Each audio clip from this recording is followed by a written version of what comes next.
tantos avisos que não precisamos nem fazer palestra, mas, né? Hoje nós estamos honrados com 2 palestrantes, com a presença de 2 palestrantes. Leomar Marquezine é a fundadora e coordenadora do Serviço de Inclusão e Atendimento aos Alunos com Necessidades Educacionais Especiais do Centro Universitário Uninter. A Leomar tem uma carreira profissional de destaque no Paraná e vem também se sobressaindo nesse trabalho pela inclusão social. E junto com a Leomar está presente o Tiago Machado Sareto, que é pós-graduado em Libras, intérprete de Libras, que fará uma palestra sobre Libras, Língua Brasileira de Sinais. A ideia é meia hora de uma palestra, meia hora da outra palestra, começando pela palestra da Leomar Marquezine. Eu chamo os 2 que veio a mesa.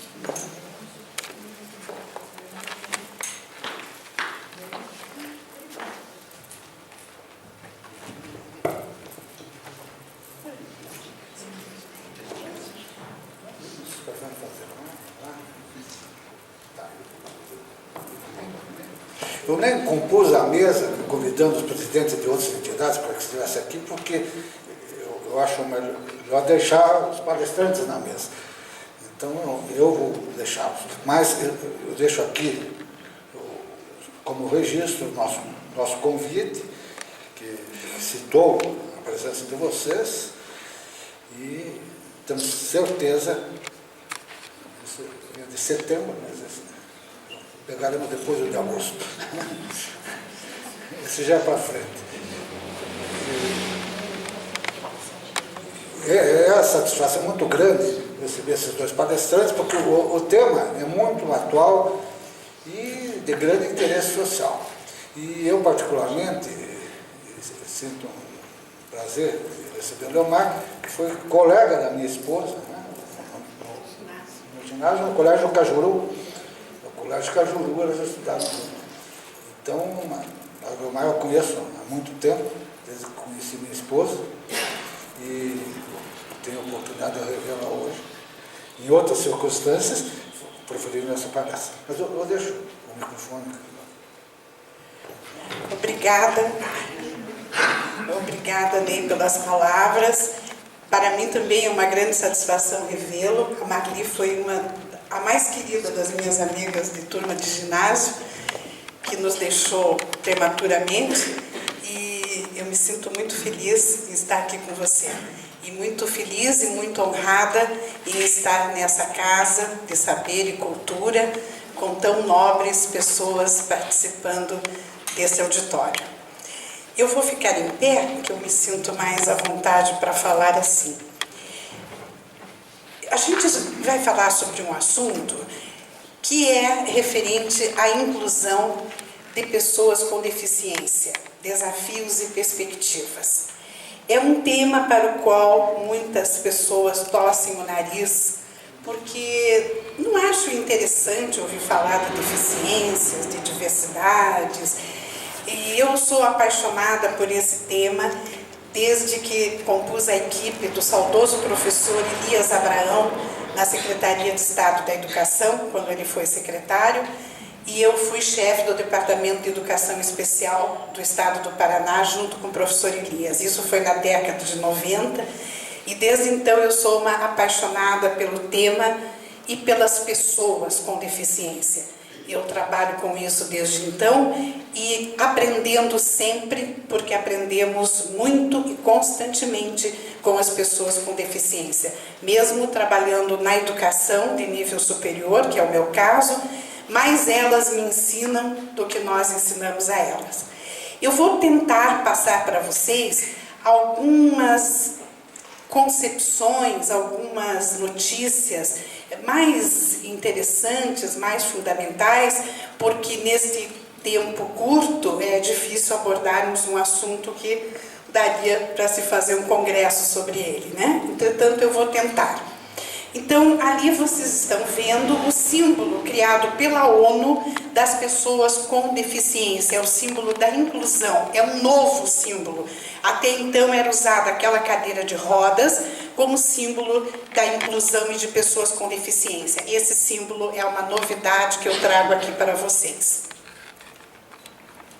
Então, esse assunto é importante, mas existirão, assim, tantas pessoas com deficiência que justifique que se fale nelas? Eu trago, então, para vocês os dados que eu acredito que muitos não conheçam. Quantas pessoas com deficiência existem no mundo hoje, segundo a ONU? 1 bilhão de pessoas com deficiência. Então, nós temos 15% da população mundial de pessoas que têm alguma deficiência. É um número expressivo, não é?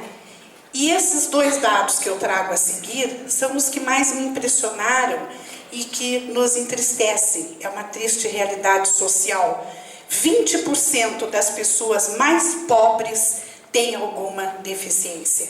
Então, a deficiência está associada a questões de higiene, saúde, de prevenção e tudo isso, o que as classes menos privilegiadas têm. 80% das pessoas com deficiência vivem em países em desenvolvimento. Então, é mais uma triste realidade que nos países pobres existem mais pessoas com deficiência por uma questão de prevenção e de saúde e de cultura também e de educação. E no Brasil, como é que nós estamos no nosso país? Nós ainda temos à disposição somente os dados do IBGE, do censo de 2010.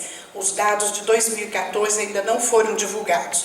Os dados de 2010 nos diz que nós temos 45 milhões de pessoas com deficiência no Brasil. É 24% da população brasileira. É muita gente.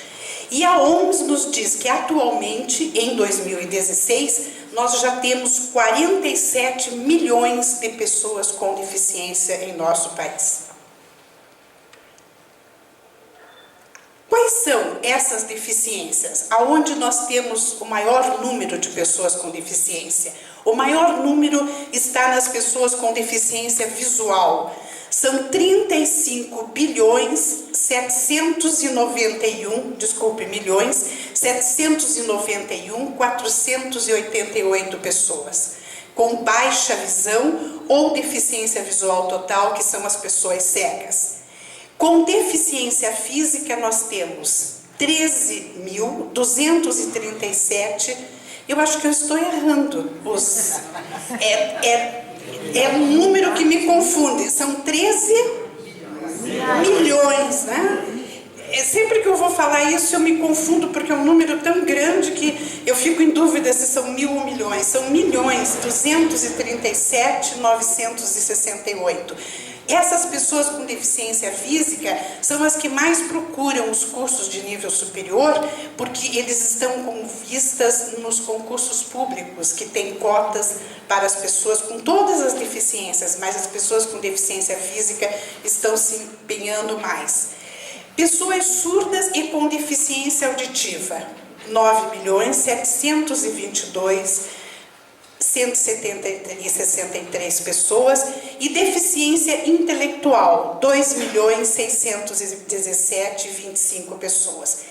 Esse dado de deficiência intelectual é um dado assim que é pouco fidedigno, porque as famílias que têm pessoas com deficiência intelectual, que anteriormente era chamado de deficiência mental, que são problemas da cognição, da inteligência, elas não dizem, elas não dão esse registro. Então, nós temos aqui um número menor que a gente sabe que na realidade existe, né? Passando à frente, as naturezas das deficiências. Então, algumas vocês já viram ali. A deficiência visual, total ou baixa visão, a deficiência física, motora e mobilidade reduzida. E aqui um dado importantíssimo, que a legislação brasileira contempla a mobilidade reduzida. E quem são as pessoas de mobilidade reduzida?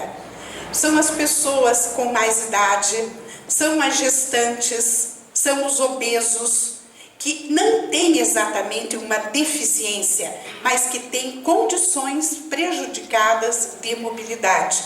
Portanto, eles estão contemplados pela legislação e têm direitos. Então, nós, idosos, temos direitos à acessibilidade e temos direitos especiais. Transtornos globais do desenvolvimento. Eu estou ali. Surdez e deficiência auditiva. Por que surdez e deficiência auditiva? Surdez são as pessoas que têm perda total, profunda de audição e que se comunicam mediante a língua de sinais. No Brasil, a Libras. E deficiência auditiva são aquelas pessoas que têm perda auditiva, mas que não são usuárias da Libras, que se comunicam ainda na língua portuguesa. A deficiência intelectual, que foi a que eu falei, que são as questões cognitivas. Aí entram os autistas, as pessoas com transtorno do espectro do autismo, que até pouco tempo estavam sem amparo legal, agora estão inseridas, são também pessoas com deficiência que estão tendo todos os seus direitos preservados pela legislação. Transtornos globais do desenvolvimento, que na educação tem essa nomenclatura, e no mercado de trabalho, na questão da empregabilidade, elas são chamadas de deficiência psicossocial, que são as questões psiquiátricas, psicológicas, neurológicas. E a deficiência múltipla, que quando você tem pessoas surdo-cegas, que nós estamos tendo um aumento enorme de surdo-cegueira no mundo, há muitas pessoas surdas perdendo a visão por excesso de concentração na visão, há muitos cegos perdendo a audição por excesso de uso dos fones de ouvido, há muitas pessoas ficando surdas pela questão de excesso de ruído e muitas pessoas ficando cegas pela retinose pigmentar que vem da diabetes. Então, estão surgindo muitas deficiências em decorrência da nossa qualidade de vida. Aqui eu quero mostrar para vocês um resumo, uma síntese de como é a história das pessoas com deficiência. Na antiguidade, essas pessoas viveram a segregação. Eram pessoas consideradas amaldiçoadas, pessoas possuídas pelo demônio. Em algumas culturas, pessoas com poderes mágicos, com poderes superiores. Mas o que na realidade prevaleceu foi o tratamento de pessoas que não eram benquistas, que não se queria. Então eram segregadas, em algumas culturas eram atiradas nos abismos ou lançadas ao mar à deriva, porque não se queria que essas pessoas estivessem no meio.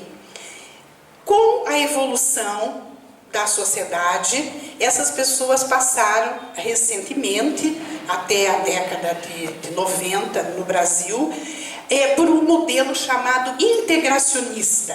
Então, neste modelo, o que acontecia? As pessoas com deficiência eram recebidas, mas de uma forma diferenciada.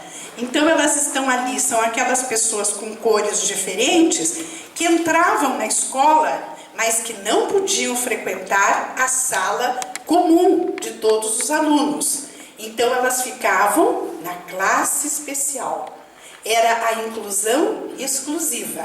Então, as crianças com deficiência, tá certo, a gente aceita na escola de ensino regular. Você não precisa ir para a escola especial. Entretanto, você não vai ficar junto com as crianças normais, entre aspas. Você vai ficar lá na classe especial. Então, existiam classes de DM, classes de DV. Cada deficiência tinha uma classe especial, onde essas crianças ficavam lá isoladas e segregadas também, de certa forma.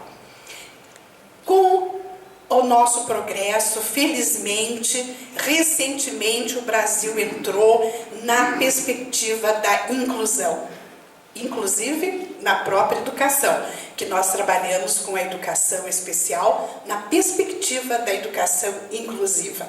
Então, essas pessoas com deficiência, elas estão no meio de nós, misturadas, como todos somos pessoas com diferenças, elas também estão. Anteriormente, A gente lembra que era difícil você ver uma pessoa com deficiência na rua, num shopping, num cinema, num teatro. Chamava atenção. Hoje, felizmente, isso já é comum. Nós vemos as pessoas nos cinemas, nos teatros, nos shoppings, na rua, caminhando, cegos, bengalantes, muletantes, todos os tipos de diversidades, né? As famílias na antiguidade, até recentemente, tinham vergonha de expor uma criança com deficiência. Isso, felizmente, já não está acontecendo. Nós vemos até exemplos muito positivos de pessoas públicas do cinema, da televisão, que estão mostrando seus filhos que nasceram com alguma diversidade. Isso é muito importante porque, com isso, não só essas famílias e só os grupos de pessoas com deficiência evoluem, é uma evolução de toda a sociedade. Na medida em que nós avançamos na inclusão e que essas pessoas estão dentro da sociedade, podendo exercer a sua cidadania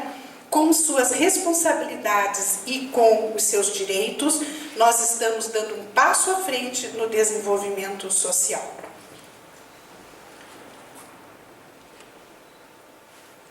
A inclusão das pessoas com deficiência encontra-se na dimensão social humana da sustentabilidade.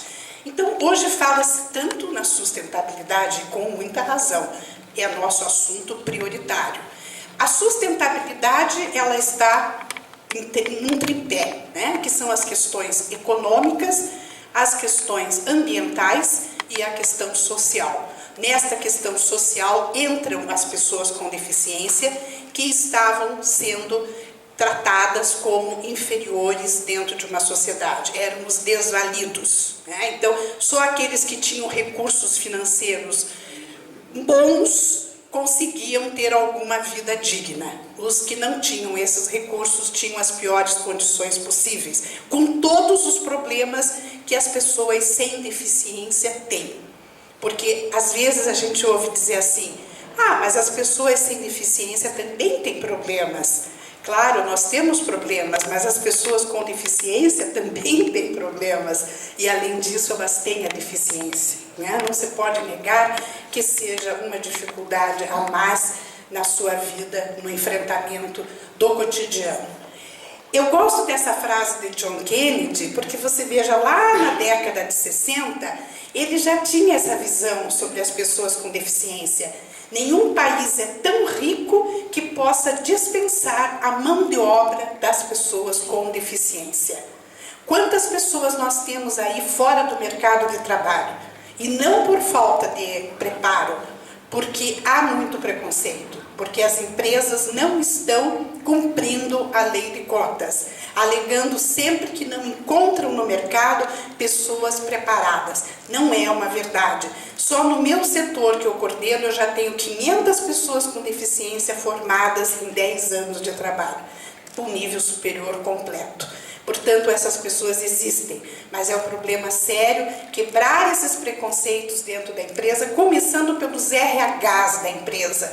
Eu vejo assim que o problema não vem da alta diretoria. A alta diretoria é mais sensível. O problema está nas pessoas do RH que não conhecem o trabalho com pessoas com deficiência, que não estão interessadas em aprender, que temem mexer com isso e que consideram mais fácil dizer: não temos pessoas qualificadas para os cargos que precisamos.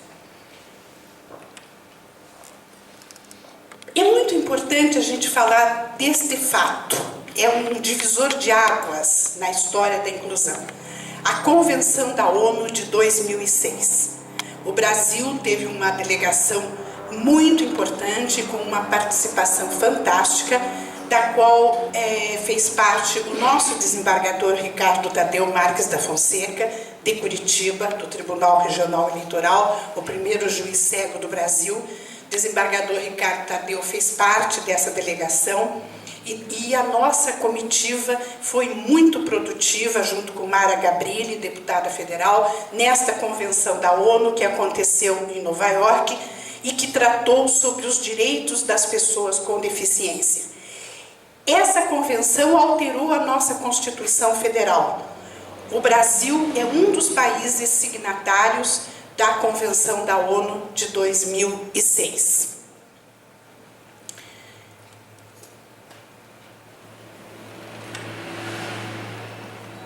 O que ela tratou, essa convenção? Tratou dos direitos das pessoas com deficiência e transformou-se num tratado internacional de direitos humanos que alterou a Constituição Federal do Brasil. É ratificada pelo Congresso Nacional com equivalência de emenda constitucional através do Decreto Legislativo 186, de 9 de julho de 2008, que a promulgou mediante o Decreto 6.949, de 25 de agosto de 2009. Então, os países mais desenvolvidos são signatários da Convenção da ONU e, felizmente, nós também, com alteração na nossa Constituição Federal. Neste congresso, houve uma modificação de todo o conceito de pessoa com deficiência, do entendimento do que é uma pessoa com deficiência. Até então, se via a pessoa com deficiência numa visão clínica. Pessoa com deficiência seria aquela que teve perdas. Ela perdeu a audição, ela perdeu a visão em tanto por cento, ou ela perdeu a locomoção, ela teve uma amputação, ou ela teve uma meningite, ou ela teve um acidente. Então, a visão era da perda. E a visão que se tem hoje não é do que se perdeu, é do que restou, é do potencial desta pessoa. Então, eu tenho uma amiga que é professora de orientação e mobilidade para cegos, e ela costuma dizer assim, quando o oftalmologista diz, para mim acabou, eu não tenho mais o que fazer com você, ela diz, agora para mim começou. Né? Então, aí agora ela vai trabalhar com aquela pessoa que ficou cega, ensinando a se locomover, ensinando a se orientar, a andar, a tomar banho, até a passar café e cozinhar. Então, essa é a visão moderna, porque nós temos a visão da pessoa com deficiência, é uma visão biopsicossocial, porque ela está sempre se deparando com as condições sociais em que ela vive, com um contexto que não pode ser esquecido, não pode se ter uma visão isolada da pessoa, fragmentada. Então, o conceito que a própria Lei Brasileira de Inclusão traz e que veio da Convenção da ONU é esse. Pessoa com deficiência é aquela que tem impedimentos de longo prazo de natureza física, mental, intelectual ou sensorial, os quais, veja, os impedimentos, em interação com uma ou mais barreiras, podem obstruir a sua participação plena e efetiva na sociedade, em igualdade de condições com as demais pessoas. Então, o que torna essa pessoa deficiente são as barreiras, são as limitações que a impedem de ter o mesmo desempenho que as demais em condições de igualdade. E aí vem, então, aquele conceito, aquele entendimento, pode passar, que é básico, que as diversidades humanas, isso aqui é básico para a gente entender inclusão, entender pessoas com deficiência. As diversidades humanas são inerentes às pessoas. O que as tornará uma deficiência ou não é o ambiente. E nesse ambiente nós encontramos todos os tipos de barreiras e de tecnologia assistiva que nos apoiam. Por exemplo, eu sou uma pessoa com alta miopia. Eu uso óculos, lente de contato. Eu tenho uma tecnologia assistiva. Se eu não tivesse, eu provavelmente teria um desempenho muito inferior ao que eu tenho, porque eu não teria as condições do ambiente próprias para a minha diversidade. Então, o desembargador Ricardo Tadeu costuma dizer, é um atributo. Pois não. senhora teria deficiência em se inserir na sociedade, né? E o cego que tem que se inserir de qualquer maneira? O cego? O cego tem seus recursos também. Mas ele tem os recursos, mas não tem toda a possibilidade. Tem, dependendo das condições, eu ia chegar lá, mas o senhor antecipou, eu agradeço e vamos falar. As pessoas cegas, hoje, elas, no nível superior, eu falo em nível superior porque é no nível superior que essas pessoas atingem as condições de empregabilidade, de uma condição de vida superior e de uma terminalidade também, né, mais digna. Embora menos de 1% das pessoas com deficiência estejam nas universidades no Brasil. Menos de 1%. Por quê? Porque não se apresentam condições adequadas para que essas pessoas estudem, as adaptações. Quanto aos cegos, os cegos utilizam uma leitura tátil, que é o sistema Braille, né, criado por Louis Braille. Então, eles podem ler pelo toque das mãos. Entretanto, com a evolução da informática, que veio beneficiar demais as pessoas com deficiência visual, elas usam os softs leitores de tela, que são os softs onde ela põe no computador um material e o computador fala, o computador lê para ela aquilo que está escrito. Então, elas não usam o livro impresso em tinta no papel.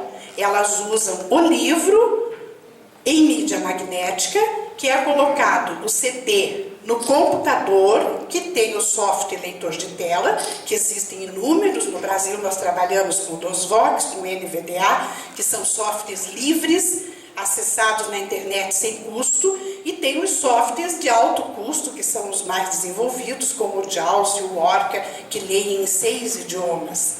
Então, a tecnologia assistiva avançou muito. As pessoas cegas hoje, elas dão conta de qualquer tipo de trabalho, logicamente não chegando a extremos como dirigir um ônibus ou um caminhão.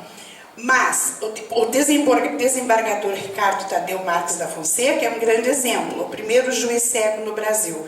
No primeiro concurso ele candidatou-se a juiz, passou e foi impedido por aquele Lalau, que depois foi preso, que considerou que a cegueira era incompatível com a função de juiz. Ele ficou muito entristecido, mas esperou e depois de alguns anos ele entrou pelo 5º institucional. O desembargador Ricardo Tadeu é um cego do tempo em que não existia ainda os softs leitores de tela. Então os amigos gravavam para ele os livros em gravadorzinho, ele estudava na Universidade de São Francisco, em São Paulo, e ele conta que os amigos gravavam os livros e ele escutava as gravações dos livros. E formou-se, é doutor em Direito, escritor de livros, primeiro juiz cego do Brasil e desembargador. Então, se nós dermos à pessoa cega o software leitor de tela, ela pode trabalhar e desempenhar como qualquer pessoa. Então, o ambiente é que tem que ser acessível. Assim, as pessoas surdas, sobre o que vocês vão ouvir depois, que se comunicam num idioma que não é o nosso, que é uma língua de sinais e que é uma outra estrutura, uma outra modalidade linguística. Passando adiante, então, se um lugar não permitir o acesso a todas as pessoas, esse lugar é deficiente. Então, quando nós falamos na cidade, Curitiba precisa ter mais acessibilidade. Curitiba é uma cidade horrível para se andar nas ruas, né? As pessoas que não têm deficiência sofrem. Um cadeirante em Curitiba, muitas vezes, ele não consegue passar em determinadas ruas, é impossível. Então, aí, o que se entende hoje nessa nova visão de inclusão e de deficiência? Não é a pessoa que é deficiente, não é esse cadeirante, é o lugar que é deficiente, que não tem para ele uma rampa, que não tem uma condição de ele ter acesso àquele andar. Oi. Será que as empresas não têm esse problema e elas evitam de contratar? Quem, senhor? Desculpa. Sim, muito bem deduzido. Isso aí, as empresas também pensam nisso. Ah, eu vou ter que fazer rampa, eu vou ter que fazer banheiro adaptado para cadeirante, eu vou ter que ter despesas. Então, consideram melhor, né? E deixando de lado e dizendo que não existem pessoas qualificadas para o mercado. Só que agora, depois da Lei Brasileira de Inclusão, a fiscalização está muito mais rígida. E as empresas estão recebendo multas altíssimas se elas não cumprirem a lei de cotas. Embora nós tenhamos tido veto da presidente quanto à obrigatoriedade de pequenas empresas terem também pelo menos um funcionário com deficiência, que na verdade acontece. Sem lei de cotas acontece. A gente vê mais pequenas empresas contratarem pessoas com deficiência do que as grandes, que contratam mais em obrigação para cumprir a lei de cotas e evitar as multas. Mas essa sua colocação foi correta. Não, correto, não há do que desculpar. Obrigada, o senhor falou, teve uma percepção muito correta. É isso aí. Então, nós estamos cheios de barreiras, né? Quais são essas barreiras? O que são? Barreiras são qualquer entrave, obstáculo, atitude ou comportamento. Vejam, não são só físicas, não são só materiais. Se o meu comportamento não é inclusivo, se a minha atitude é de exclusão, se eu não tenho essa acessibilidade atitudinal em receber, em acolher, eu estou criando uma barreira, com certeza. As pessoas com deficiência também sofrem isso, né? Se você for num local onde você não for bem recebido ou não estiver sendo bem quisto, você não vai querer estar, será uma barreira. Muito mais para as pessoas com deficiência. Essas barreiras podem ser urbanísticas, que a gente vê a cada esquina, arquitetônicas. Antigamente, quanto mais escadarias, mais bonito era a arquitetura. Então, você vê, principalmente nos prédios antigos, um absurdo, né, na questão de acessibilidade. Nos transportes, poucos transportes são acessíveis, que tem aquele elevador para cadeira de rodas. Nas comunicações e informações, tudo tem que ser acessível, tudo tem que estar acessível para os softwares leitores de tela, todos os sites, isso já é lei. Todos os sites têm que ter acessibilidade para o cego colocar o leitor de tela e tem que ter a sua versão em libras para as pessoas surdas. E os cegos, complementando a sua colocação que o senhor disse, contam agora com um recurso da tecnologia assistiva novo, que é a audiodescrição. Muito interessante, é um procedimento novo, cujo protocolo ainda está sendo definido, que é descrever-se oralmente o que ele não pode ver. Esses dias eu assisti um filme do Biglia, que fez o primeiro filme com audiodescrição.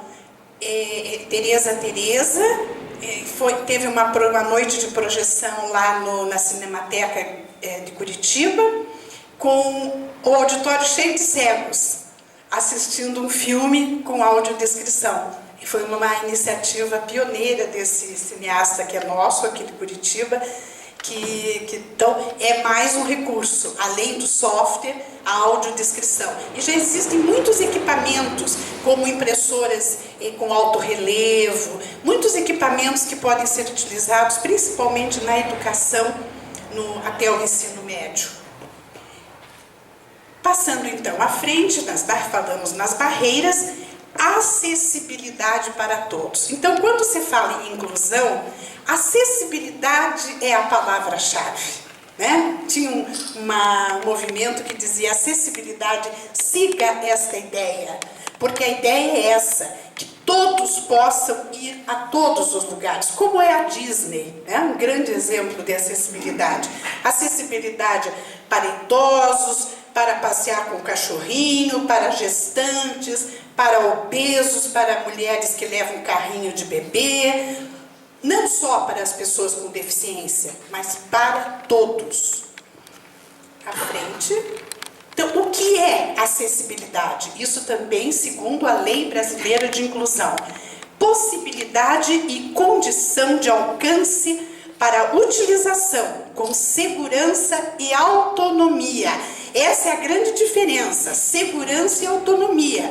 Porque às vezes você tem um cadeirante, não tem acessibilidade no prédio, e as pessoas dizem, não faz mal, a gente leva a cadeira, né? Então vem 4 lá querendo pegar a cadeira de rodas e subir.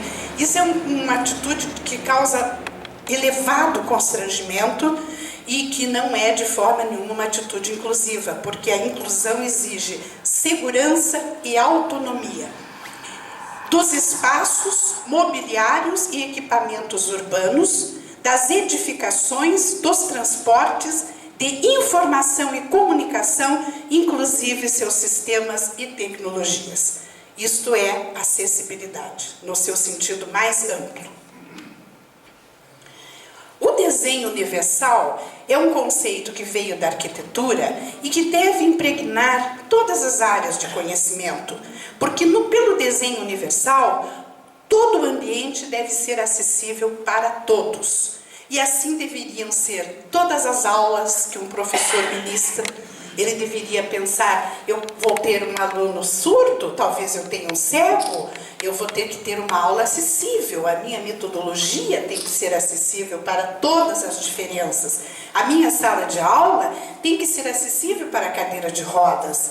A minha escola tem que ter um banheiro adaptado para o cadeirante. Muitas vezes os cadeirantes usam aqueles recursos, né? Muitos usam aquela bolsa, eles têm que trocar aquilo e por isso que é importante o banheiro adaptado, porque a maioria das doenças que eles vêm a sofrer é por falta de condições de higiene quando eles não estão em casa, né? Então, e tudo tem um sentido, não é querer muito nem querer sofisticar o atendimento, são necessidades reais. Então ali você vê um idoso, uma cadeirante, ali já mostra um lugar inacessível, né? Um tablado ali onde não se consegue chegar. Passando à frente, a Lei Brasileira de Inclusão. Então eu citei para vocês 2 conceitos que vêm da Lei Brasileira de Inclusão e que é um outro marco importantíssimo na caminhada das pessoas com deficiência no Brasil. A Lei Brasileira de Inclusão, número 13.146, ela é recentíssima. É de 6 de julho de 2015 e entrou em vigência a partir de 2 de janeiro de 2016. Muitas pessoas não sabem da existência dessa lei, inclusive professores, inclusive familiares de pessoas com deficiência, que precisam saber disso para colocar os seus direitos, para impor os seus direitos. Ela começou como um estatuto da pessoa com deficiência e acabou virando uma lei. É uma lei grande, com 122 ou mais artigos, e na realidade é todo um direcionamento para o atendimento das pessoas com deficiência em todos os aspectos. Passando em todos os aspectos. Ela trata do direito à vida, do direito à habitação e reabilitação, direito à saúde, à moradia, ao trabalho. Eu coloquei ali lei de cotas para lembrar que existe uma lei que obriga as empresas a terem um percentual de pessoas com deficiência. Nós acabamos de falar sobre isso. A assistência social, a cultura, esporte, turismo e lazer, ao transporte e mobilidade. Essas pessoas têm direito ao turismo e ao lazer. Socorro, uma cidade no São Paulo, é uma cidade acessível. Os hotéis são acessíveis, eles têm esportes radicais acessíveis, tirolesa, tudo adaptado, apartamentos adaptados para cegos levarem os seus cães guia e poderem ficar dentro do apartamento com ele. Então, Socorro é um exemplo no Brasil de cidade acessível. Eu coloquei ali direitos autorais, porque vocês trabalham com publicações e é muito importante. Nos direitos autorais existe um artigo onde diz que é permitido que as pessoas façam uma cópia se não for para uso comercial. E entram aí as pessoas com deficiência visual. Nós precisamos fazer a cópia para transformarmos o PDF em Word, porque o software leitor de tela, ele não lê PDF. Nós temos que fazer essa adaptação. Mas quando livro, é um livro inteiro que é dado para o aluno. Nós não podemos fazer adaptação de um livro inteiro, às vezes livros enormes. Então, nós usamos esse apoio da lei, ainda mais que o Brasil recentemente é um dos signatários do Tratado de Marrakech, também que reforça esse direito das pessoas cegas de terem acesso, poderem fazer uma cópia para a sua acessibilidade às pessoas cegas. É uma dificuldade enorme. As editoras não enviam as cópias acessíveis. A pessoa cega no que estuda fica sem material para estudar. Então, eu queria lembrar a vocês dessa questão dos direitos autorais, que é fundamental facilitar, que as editoras facilitem este acesso aos cegos à cópia acessíveis. O certo seria, é lei. A editora tem obrigação de disponibilizar uma cópia acessível em Word, mas daí a eles realmente cumprirem, a diferença é grande. E a educação para todos, né? Nós trabalhamos com educação para todos, significa os afrodescendentes, os indígenas, os quilombolas, os ribeirinhos e as pessoas com deficiência. E a Lei Brasileira de Inclusão trouxe um diferencial importantíssimo, que é a criminalização do colégio, do diretor, do secretário, que não aceitar a matrícula de um aluno com deficiência. Anteriormente, a escola pagava multa. Hoje, as pessoas vão presas. É crime não aceitar a matrícula de uma criança surda, ou cega, ou com deficiência intelectual, ou com qualquer diversidade que ela tenha. E a escola não pode cobrar um centavo a mais, porque se entende que a educação é responsabilidade da família, do Estado e da sociedade. Portanto, as escolas têm também que fazer a sua contabilidade de uma forma que elas possam dar atendimento. Eu passo aqui a fotografia da grande deputada federal Mara Gabrilli, que foi quem possibilitou que a Lei Brasileira de Inclusão fosse aprovada. Ela foi a relatora da lei, é uma grande batalhadora pela inclusão, uma pessoa com tetraplegia, ela assina com a boca, ela põe a caneta na boca para assinar os documentos, uma mulher fantástica que está lá trabalhando sério em Brasília. E aqui à frente eu coloco a doutora Rosângela Wolff Moro, que é procuradora jurídica da FENAPAZ, da Federação Nacional das APAES, e que foi quem fez a sustentação oral da defesa, porque o Sindicato Nacional das Escolas Particulares entrou com uma ação no Supremo Tribunal, considerando a Lei Brasileira de Inclusão inconstitucional. Inconstitucional porque agredia os direitos da iniciativa privada. E quem fez a sustentação foi a doutora Rosângela Moro, que é esposa do juiz Sérgio Moro, e felizmente ganhamos, né? E não é considerada a Lei Brasileira de Inclusão de forma nenhuma inconstitucional, e ela está em vigor com plena força, né? Na sua atuação. A lei de cotas eu já falei para vocês, né, sobre a inclusão no mercado de trabalho, e eu lembrei de colocar sobre o cão-guia, esse grande trabalhador, né, que trabalha gratuitamente. Aqui nós vemos um cão-guia que é guia de um outro cão, que é cego. O cão-guia são algumas raças que podem trabalhar com cão-guia, como são o labrador, o golden retriever, e eles têm, pela lei, direito em estar em qualquer ambiente. Nos aviões, nos ônibus, nos auditórios, no teatro municipal, aonde for. Se chegar um cego com o cão-guia, ele tem direito, por lei, de entrar com o seu cão em qualquer ambiente.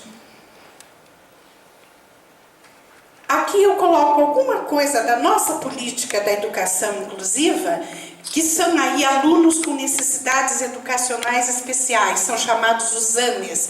Eles estão hoje, pela política inclusiva, em salas de ensino regular, Os professores estão levemente aflitos porque dizem que não sabem trabalhar com as diversidades, mas eles têm que correr atrás e aprender, porque o MEC hoje cobra dos professores, inclusive, a capacidade de promover a acessibilidade pedagógica. Então, claro que os professores não tiveram toda a preparação, mas nunca vão ter, porque tudo é dinâmico. Então, eles têm que enfrentar, como nós estamos enfrentando no nível superior, com sucesso. E o aluno com deficiência em contraturno participa de salas de recursos multifuncionais ou centros de atendimento especializado, mas em contraturno ele frequenta uma sala comum com crianças sem deficiência, como qualquer criança. No Paraná, nós somos destaque na educação especial. Os convênios com as escolas especiais que o Estado tem não foram cancelados, foram mantidos, e nós temos, então, as escolas de educação básica na modalidade da educação especial. E aí, um recado para os professores, né? Para aqueles que não entendem o que é diversidade. Aqueles que acham assim, não, para mim todos os alunos são iguais. Eu não vou fazer diferença. Tem pessoas que se negam a enxergar o óbvio, né? Que são as diversidades. Então está aí um professor que, querendo ser muito justo, ele diz que para que a seleção seja justa, todos farão o mesmo exame. Todos vão subir na árvore.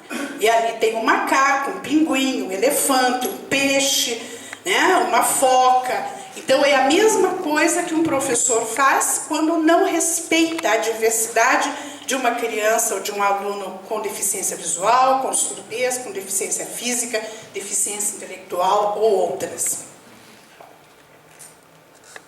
Então, essa máxima de Aristóteles, que foi muito trabalhada por Rui Barbosa, né, vocês devem conhecer, diz tudo, né? Tratar igualmente os iguais e desigualmente os desiguais na medida de sua desigualdade. Quando alguns ficam em dúvida, mas se eu tratar diferente, eu não vou estar discriminando? Não, você está dando um tratamento para que a pessoa tenha os mesmos direitos, as mesmas possibilidades.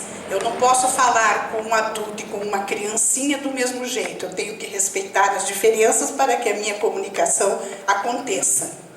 Então, como mostra aqui na figura próxima, a igualdade, então nós botaríamos todos no mesmo caixotinho, né? Tanto o pequenininho como o médio como o alto. Aqueles que acham que vamos tratar todos iguais, sem respeitar as diversidades. A justiça, eu já sei que para o alto eu não preciso do caixotinho, para o médio eu preciso de um caixote, para o pequenininho também.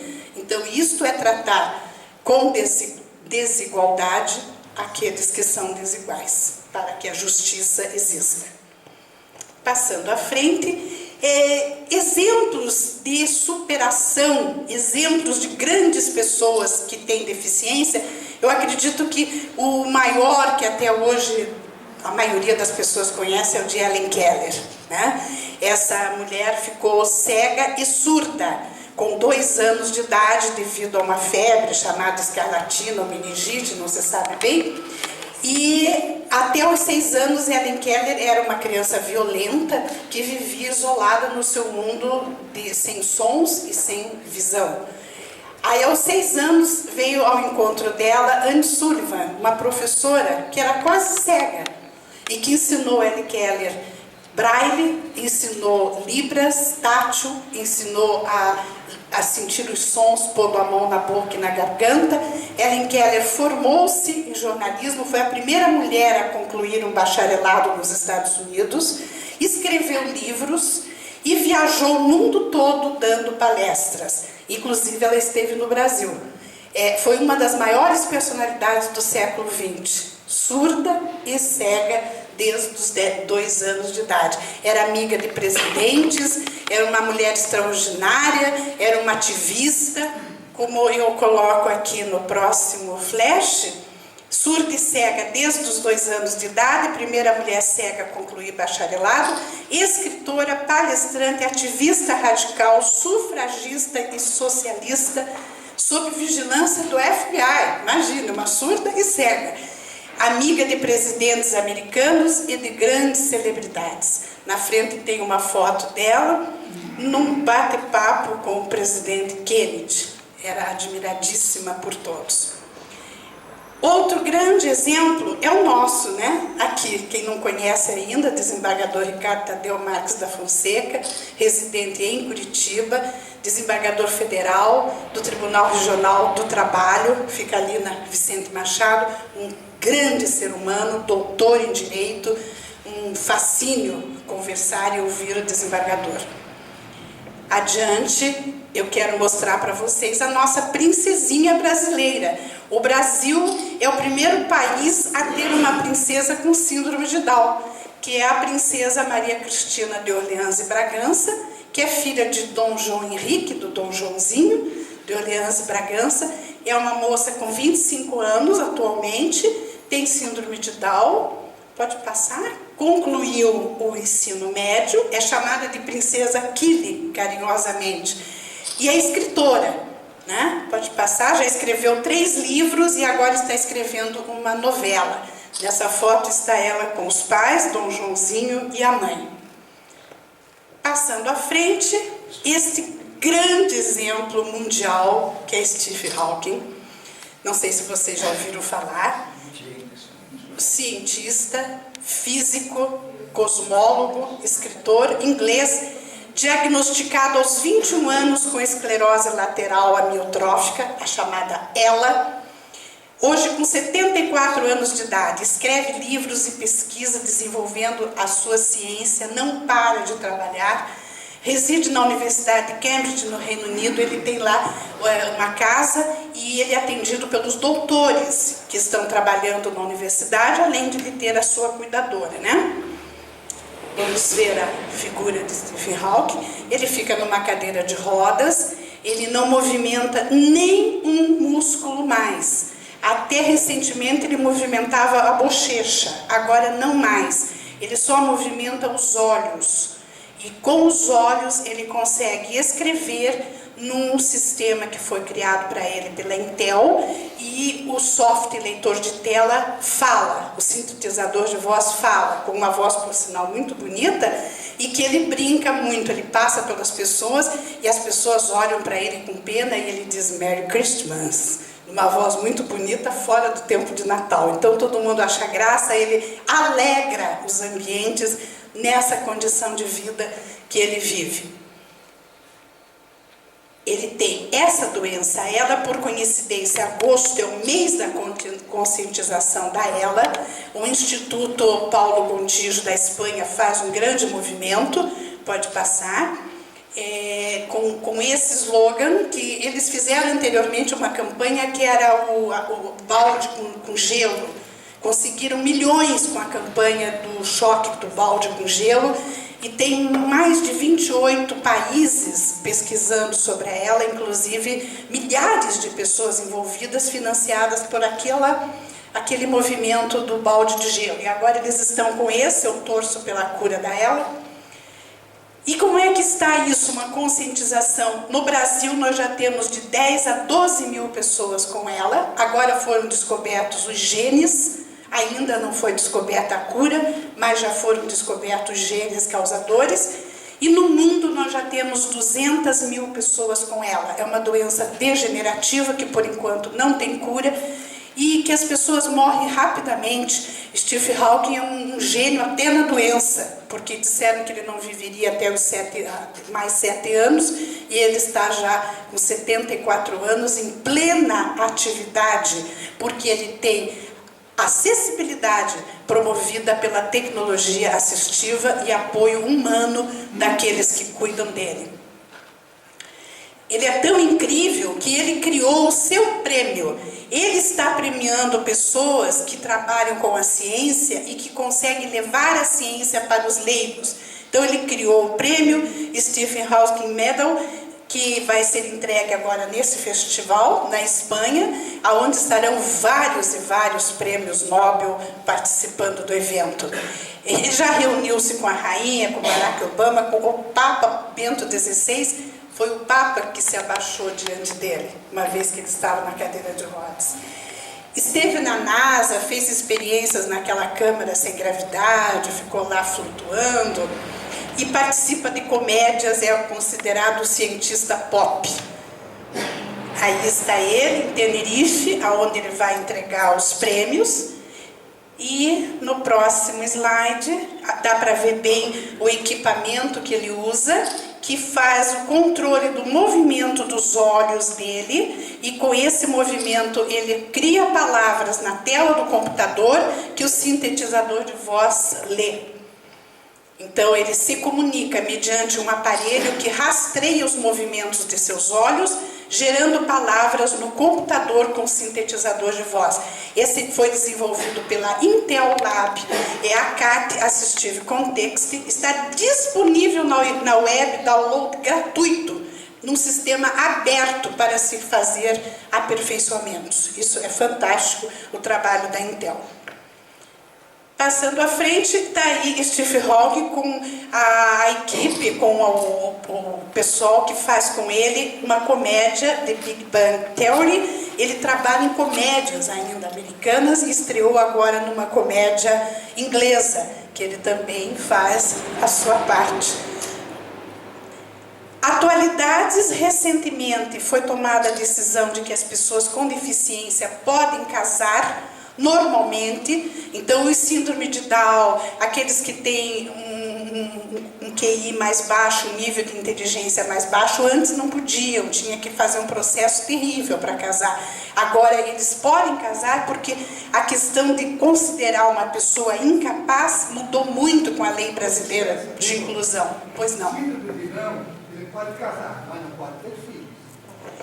Olha, aí ele terá que consultar um médico geneticista, porque existem muitos tipos e muitas causas da síndrome de Down.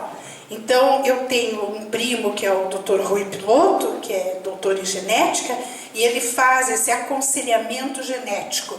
Então, ele vai estudar o pai e a mãe e vai, então, dar a orientação.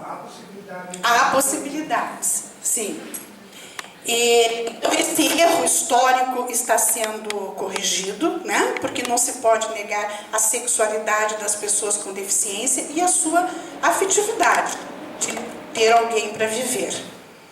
Aí está a foto de dois síndromes de Down casando, felizes. Claro que eles vão ter um apoio familiar, né? Mas eles podem se unir.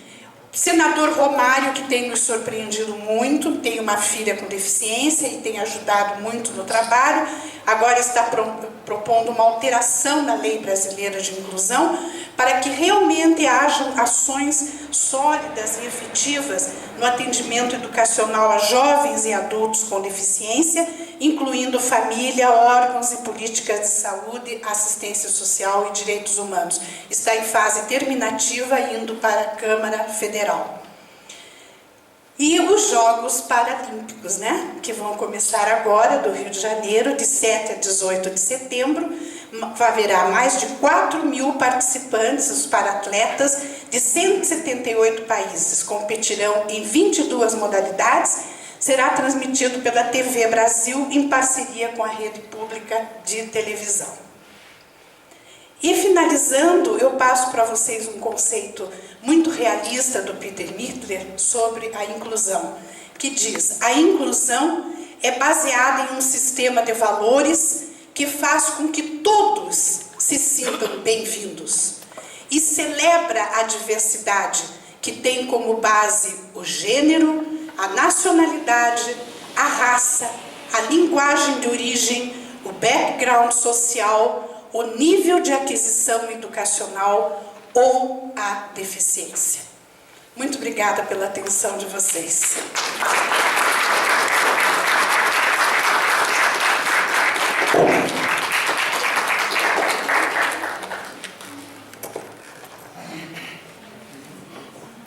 Obrigado.